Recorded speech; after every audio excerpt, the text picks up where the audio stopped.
बिस्मिल्लाहिर्रहमानिर्रहीम। अस्सलाम वालेकुम नाज़रीन, मेरा नाम सरवत वलीम है। हमास ने मजबूर कर दिया है कि इज़राइल घुटने टेक दे।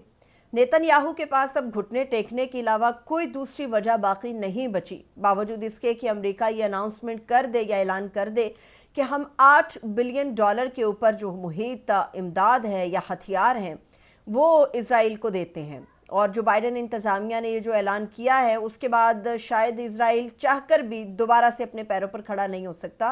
क्योंकि हमास जो अब स्ट्रैटेजीज़ अपना रही है उसने इज़राइलियों को मजबूर कर दिया है कि वो घुटने टेक दें। नेतन्याहू के ऊपर प्रेशर इतना बिल्ड हो गया है कि हमास जो रोज़ाना की बुनियाद पे 2025 के शुरू होने से लेके आज के दिन तक रोज़ाना की बुनियाद पे ऐसी ख़बरों को सामने लेकर आ रही है जिसकी वजह से इज़राइल का अपना मीडिया और अपनी ही अवाम जो है वो सड़कों के ऊपर है। हमास की तंजीम की तरफ से जो हिकमत अमली अब जंग के लिए अपनाई गई है उसको बूबी ट्रैपिंग कहते हैं। बूबी ट्रैपिंग एक ऐसी एक हिकमत अमली है जंग के दौरान इस्तेमाल जिसे किया जाता है, जिसमें सामने वाली फ़ौज जो समझती है कि वो जीत चुकी है, दर हकीकत वो हार चुकी होती है। बूबी ट्रैपिंग क्या है ये मैं आपको बताऊंगी, मगर उससे पहले मैं आपको बता दूं कि गुज़श्ता रोज़ एक ऐसी ऑडियो सामने लाई गई है हमास की तरफ से जिसने इज़राइल के अंदर खौफ की लहर को जन्म दे दिया है। और ये ऑडियो जो है ये ताल्लुक़ रखती है उन यरगमालियों से जिन्हें 7 अक्टूबर 2023 के बाद बैरी के एक इलाके के अंदर एक घर में घुस के गिरफ़्तार किया गया। अब ये जो यरगमाली हैं इनमें से बताया जा रहा है कि 15 यरगमाली वहाँ पर मौजूद थे। इजरायली फोर्सेस की तरफ से फायरिंग का तबादला भी हुआ था, लेकिन 2 यरगमाली उसके अंदर महफूज रहे हैं जो हमास के पास इस वक्त भी मौजूद है। और हमास की तरफ से ये जो ऑडियो शेयर किया गया है, इस ऑडियो के अंदर चीखो पुकार को बाकायदा सुना जा सकता है। और इस चीखो पुकार के अंदर एक चीज़ और भी बड़ी वाज़ेह हुई है, वो ये कि दरअसल जो दर हकीकत इज़राइल के यरगमाली मरे हैं या मारे गए हैं उसमें हमास का कोई ताल्लुक़ नहीं, बल्कि इज़राइली फोर्सेस की तरफ से जो फायरिंग का तबादला किया गया उसकी नज़र ये यरगमाली हो गए। हमास ये ऑडियोज़ और इस किस्म की वीडियोज़ को अब रिलीज़ क्यों कर रहा है? मकसद एक है कि गज़ा के अंदर जंग बंदी कर दी जाए। इसका कतई ये मकसद नहीं है कि हमास के जो जंगजू हैं वो हार चुके हैं। वो दर हकीकत चाहते हैं कि उन मुज़ाकरात की तरफ बढ़ा जाए जिसके अंदर मुतालिबात की फ़हरिस्त तवील नहीं बल्कि मुख्तसर होनी चाहिए। और ख़ास तौर पे ये मुज़ाकरात उन मामलात या उन राहदारियों के हवाले से भी हैं जहाँ पर इज़राइली फ़ौज ने गासिबाना तौर पे इस पूरी जंग के दौरान कब्ज़ा कर रखा है। अब आते हैं बूबी ट्रैपिंग के ऊपर, और इस बूबी ट्रैपिंग का मकसद क्या है।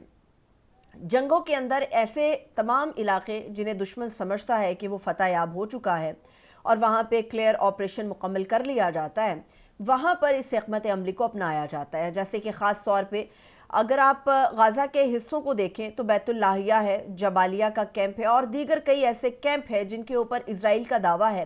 कि वो हमास से ख़त्म करा लिए गए हैं या हमास से क्लियर करा दिए गए हैं। हमास के जंगजुओं की तादाद में एक तरफ तो इजाफा हुआ है, दूसरी तरफ हमास इन्हीं इलाकों के अंदर दाखिल होकर उन तमाम सेफ जोन्स के अंदर बमों को छुपा रहा है जिसके नज़दीक इजरायली फोर्सेस समझते हैं कि ये तो बिल्कुल क्लियर है। जैसे कि एक क्लियर शुदा घर के अंदर बम का नस्ब होना, एक क्लियर शुदा इलाके में किसी कार के अंदर बम का नस्ब होना, या एक क्लियर करदा ऑपरेशन के नतीजे में किसी स्कूल के अंदर बम का मौजूद होना। हमास बार बार इजरायली फोर्सेस को ये पैगाम दे रही है कि जितना आप खुद को चालाक समझते हैं आप उतने चालाक नहीं हैं। हमास तंजीम ने एक मुकम्मल होमवर्क अपना किया है और उस होमवर्क के बाद ये पूरा मामला जो है पूरी दुनिया के सामने आया है। हमास इन तमाम सेफ जोन्स के अंदर बमों को छुपाकर इजरायली फोर्सेस को टारगेट कर रहा है, और इजराइल की जो IDF है वो इस चीज़ को तस्लीम कर रही है कि यहाँ पर इजरायली फ़ौजी नहायत कमज़ोर हैं। ऐसी जगहों पर जहाँ पर क्लियर ऑपरेशन किया गया हो मगर उसके बावजूद बमों से उनके फ़ौजी उड़ाए जा रहे हों, तो इसका मतलब ये है कि IDF के फ़ौजी यहाँ पर कमज़ोर हैं, जबकि इसराइल के नज़दीक हमास की जो तंजीम है या हमास के जो जंगजू हैं उनकी स्ट्रैटेजी नहायत कामयाब है। अब यहाँ पर मामला ये है कि अगर बूबी ट्रैपिंग जहाँ पर हो रही है वहाँ पर इजरायली फ़ौजी पीछे हट जाते हैं तो ये सरासर कामयाबी हमास तंजीम की है। यही वजह है कि कल रात से ये तशवीश पाई जाती है कि फ़ौरी तौर पे मुज़ाकरात का जो मामला सर्द खाने की नज़र हुआ था उसे दोबारा से रिएक्टिव किया जाए। इस वक्त कतर के अंदर सालसी के लिए मुज़ाकरात दोबारा से शुरू हुए हैं اور سالسی کے اندر یہ جو مذاکرات قطر کے اندر موجود اسرائیلی وفد کے ساتھ ہو رہے ہیں، اس کے اندر حماس کی تنظیم کے لوگ بھی موجود ہیں جو اپنے مطالبات سامنے رکھ رہے ہیں۔ ان مطالبات میں جو بیسک اور بنیادی مطالبات ہیں، آپ وہ کہہ سکتے ہیں کہ حماس تنظیم کہتی ہے کہ غزہ کی جن پٹیوں پر دوبارہ سے غاصبانہ قبضہ ہوا ہے انہیں چھوڑنا پڑے گا، اور اس کے لیے نیتن یاہو تیار نظر نہیں آتا، کیونکہ نیتن یاہو کا جو گریٹر اسرائیل کا پلان اور پروگرام ہے وہ اس کے نتیجے میں حاصل کردہ زمین کے کسی بھی ٹکڑے سے دستبردار ہونے کے لیے تیار نہیں ہے۔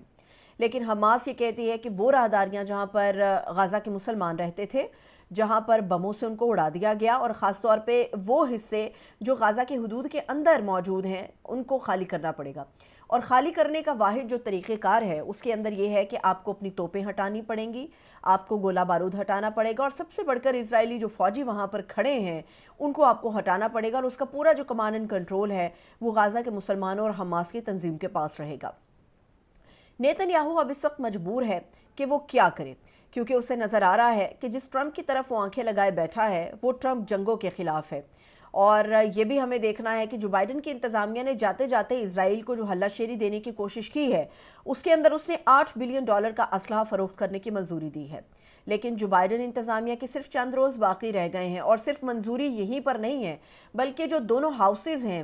ان کے اندر ابھی منظوری نہیں دی گئی اس کی۔ دونوں ہاؤسز کے اندر سے جو بائیڈن انتظامیہ کا اس $8 بلین اسلحے کی فروخت کی منظوری لینا سراسر مشکل اور ناممکن کاموں میں سے ایک نظر آتا ہے، کیونکہ اسی وقت جو ہے وہ ٹرمپ کی پالیسیز نظر آنا شروع ہو گئی ہیں۔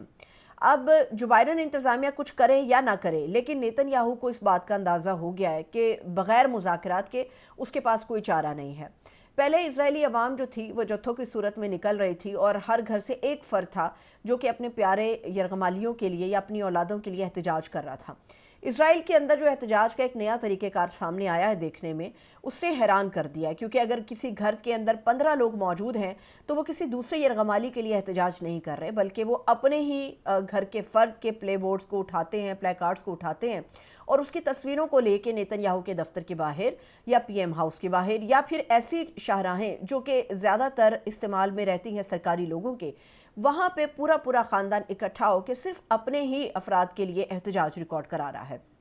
نیتن یاہو اس وقت پریشان ہے، اور نیتن یاہو کی بیماری کی سب سے بڑی وجہ بھی یہی ہے کہ اب نیتن یاہو کو نظر آ رہا ہے کہ اسرائیلی عوام اب اس کا مزید ساتھ دینے کے لیے تیار نہیں ہے۔ اسرائیلی فوج کے اندر خودکشی کا رجحان بھی بڑھتا چلا جا رہا ہے، اور نیتن یاہو اگر اپنی لیگیسی کو برقرار رکھنا چاہتا ہے تو ماں سوائے مذاکرات کے اب نیتن یاہو کے پاس کوئی بھی دوسرا اور راستہ موجود نہیں ہے۔ اجازت دیجیے، اپنا بہت سا خیال رکھیے، خدا حافظ۔